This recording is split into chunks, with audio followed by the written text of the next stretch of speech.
I pretty much went the Rocky way because it was something different. You don't see many of them around. And I like simplicity in cars. You can tweak these with a screwdriver and a hammer. My name's Mitch. I own a 1989 Daihatsu Rocky.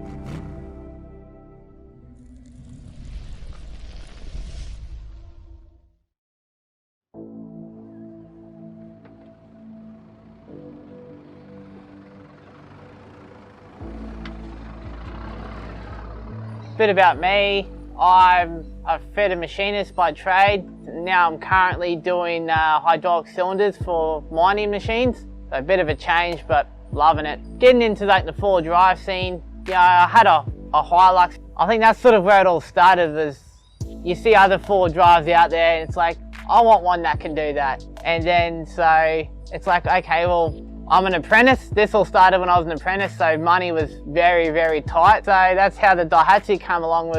It was dirt cheap. It was already solid front. Had everything I wanted, simple to work on, and just I don't want much. It doesn't have air conditioning, so that's how that started. Just having a Hilux that got no flex at all to a car that I want to be able to take off road and enjoy being off road, whether I'm touring or out with mates, flexing, whatever. And I want it to be different and build a capable rig.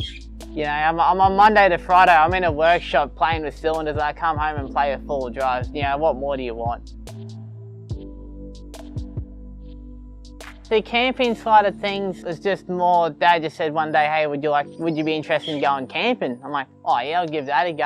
And I think just trying that, boom, next thing I've got a camping bug, touring bug. I did a 4-week Cape trip, and those 4 weeks just went too quick for me. I want to go back up there now. Just being in front of a campfire, the way you cook your foods, or you're watching the sunset, whether it's beach, bush, whatever, I don't know what else you'd want to do really.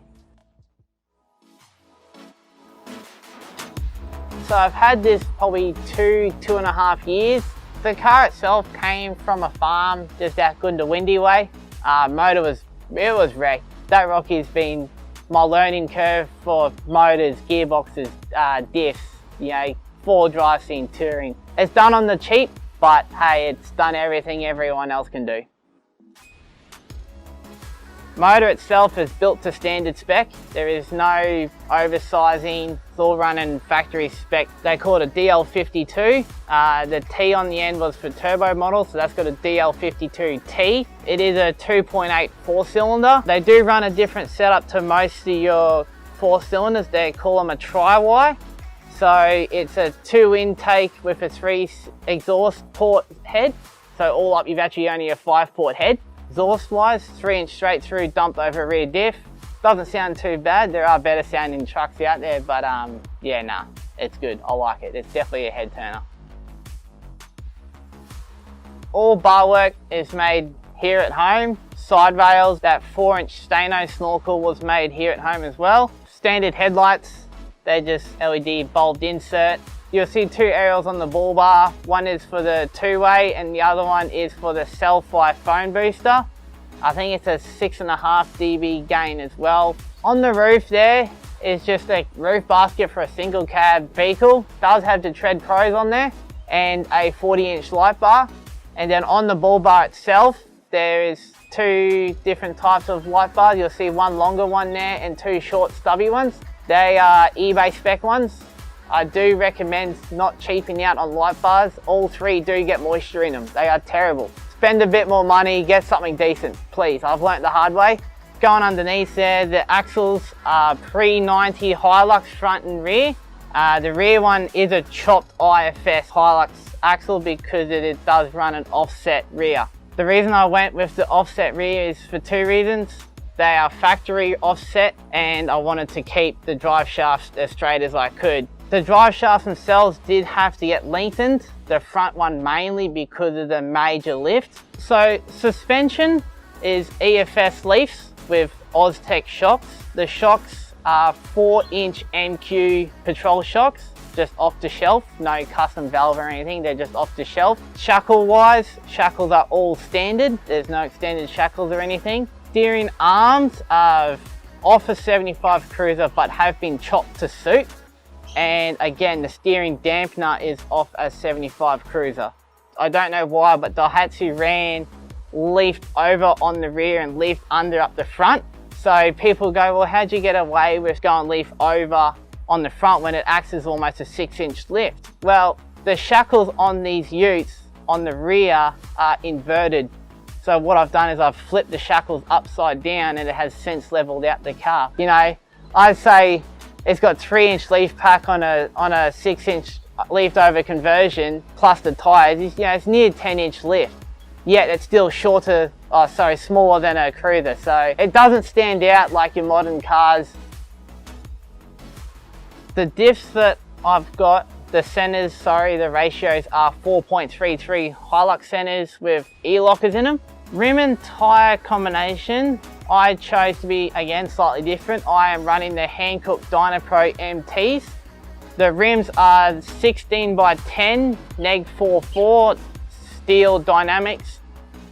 Winches, it is twin winched, both front and rear, running Runva winches, the 11 XP premiums. My 12 volt system is all on the tray. The alternator is out of a 2H motored Land Cruiser. So it's a factory upgrade we do on these Rockies. They usually run a 40 amp alternator. So it's now currently running an 80 amp alternator. So battery wise, it's 135 amp hour AGM controlled by a C-Tech D250SA. You can open up the box. It does have a 350 watt pure sine inverter. So I can run your 240 volt like your laptops, drones, whatever. That did come in handy a couple of times up the Cape. You know, once you start using cameras and everything, yeah, you start using your sockets, and that inverter came in handy. Yeah, no, it's very simple, but it works for me. So in the dash, I've got my boost, EGT and water. I have fully sound dead in the car, roof, floor, doors, and the back wall. It's got XR6 bucket seats. Roof consoles, I've got a T console, so like across the windscreen, and then one that goes from the front to the back. Motor wise and gearbox wise, parts are relatively easy to get. You can go to an engine shop and they will build it for you. I've been very lucky with having a local mob that are quite happy to help. But when it comes to simple things like a belt or a hose, you know, it's not off the shelf. You got to order it in, but they're not impossible to get. That was half the reason for the axle swap, purely was for parts. You know, you go to a Wreckers, if you smash a Senna or a CV, when you go to a Wreckers, do you see a Toyota or do you see a Daihatsu? But if you're prepared to wait and again look for them, yeah, no, there's no worries in building them. When I say it's done on the cheap, you know, including buying this car and everything that's in it, the 3 motor builds, you name it, that's in it. I'm only in this car like 16 grand. You look at it and go, he spent more, but no, you do things yourself. It's not an $80,000 car I've just spent another $30,000 on. You know, it's a car I've built and bought for under 20.